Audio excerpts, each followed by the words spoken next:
Welcome to wild wolf. ఇక corona మహమ్మారి ఎంత కలకలం సృష్టించినో మనందరికీ తెలిసిందే. అయితే చైనాలో మరో వ్యాధి ఇలానే కలకలం సృష్టిస్తుంది. అదే హెచ్ఎంపీవీ. అయితే అసలు ఈ హెచ్ఎంపీవీ అంటే ఏంటి? దీని గురించి అయితే తెలుసుకునే ప్రయత్నం చేద్దాం. సో, ప్రస్తుతం మనతోటి నవనిహాల్ సింగ్ గారు డాక్టర్ గారు ఉన్నారు. అడిగి తెలుసుకుందాం. So, hi sir.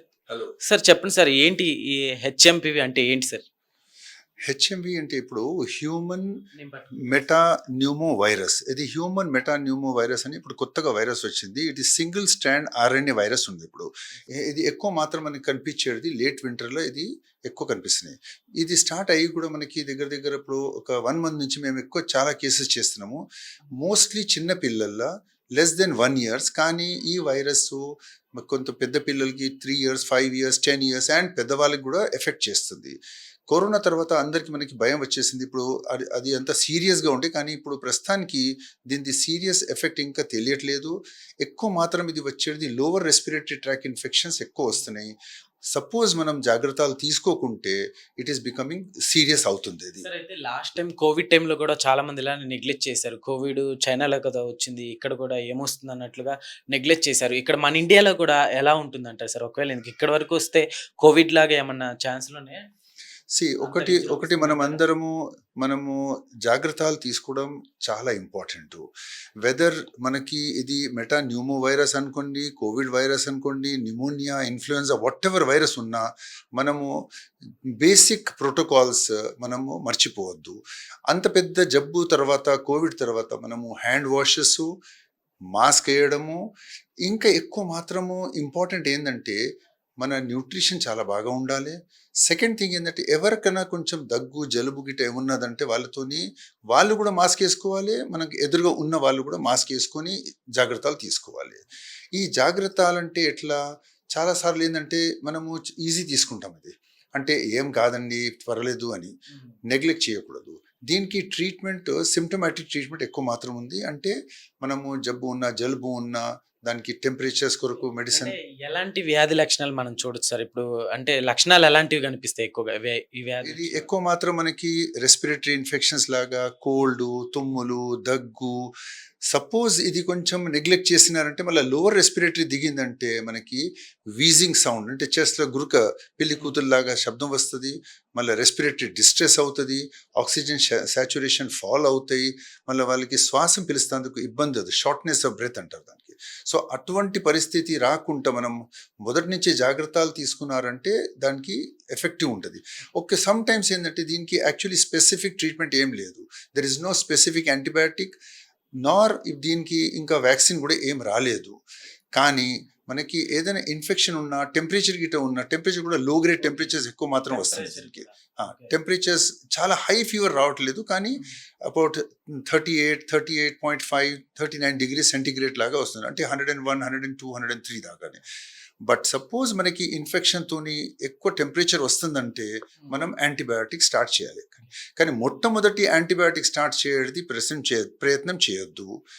కానీ ఇంకొకటి సలహా అంటే చాలాసార్లు ఏంటంటే మన పాపులేషన్కి అలవాటు ఏముందంటే కొంచెం ఇన్ఫెక్షన్ రాగానే వాళ్ళు ఫస్ట్ థింగ్ ఏంటంటే యాంటీబయాటిక్ ఇచ్చేసే వస్తారు మా దగ్గర.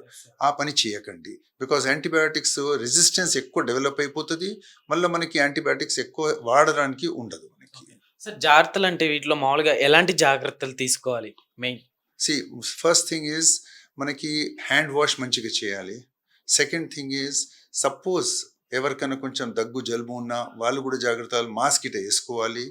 థర్డ్ ఏంటంటే మంచి food, fresh fruits, fresh vegetables, salads గిట్ట ఎక్కువ తీసుకోవాలి. వాటర్ కంటెంట్ ఎక్కువ ఉండాలి. స్లీప్ మంచిగా ఉండాలి. 6 to 8 అవర్స్ మినిమం స్లీప్ ఉండాలి. ఫిజికల్ యాక్టివిటీస్ అందరు చేసేది ప్రయత్నం చేయాలి. సో అండ్ క్రౌడెడ్ ప్లేసెస్కి అవాయిడ్ చేయాలి మనము. ఓకే సార్, అయితే ఇప్పుడు అట్లానే ఎలాంటి చికిత్స తీసుకుంటే మంచిది అంటారు? దీనికి స్పెసిఫిక్ ట్రీట్మెంట్, వైరసెస్కి స్పెసిఫిక్ ట్రీట్మెంట్ ఏం లేదు ప్రస్తుతానికి. But over period of time suppose ఏదైనా దీనికి ఇంకా కొంచెం ఇన్ఫర్మేషన్ వచ్చినప్పుడు యాంటీవైరస్ రావచ్చు. బట్ ప్రస్తుతానికి అయితే సిమ్టమాటిక్ ట్రీట్మెంట్స్ ఉన్నాయి. And good fluids, good sleep, good nutrition అదే హెల్ప్ చేస్తుంది. ఎట్లుంది సార్ ఇక్కడ మన భారతదేశంలో కూడా ఇక్కడ ఆల్రెడీ స్టార్ట్ అయిపోయినాయి అనుకోవచ్చా సార్? ఆల్రెడీ కొన్ని కేసెస్ మేము చూస్తున్నాము. వైరల్ ఇన్ఫెక్షన్స్ కొంచెం ఇంక్రీజ్ అయినాయి ఈ లాస్ట్ వీక్ నుంచి. దాంతోనే పిల్లలకి అండ్ పెద్దవాళ్ళకి కూడా చాలా జ్వరాలు plus respiratory infections and cough కూడా చాలా ఎక్కువ వస్తుంది.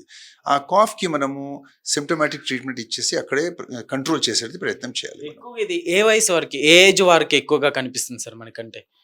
ఇప్పుడైతే ప్రస్తుతానికి ఎక్కువ మాత్రం చిన్న పిల్లలకి ఎక్కువ ఉంది ఇది. Less than 1 year are affected more.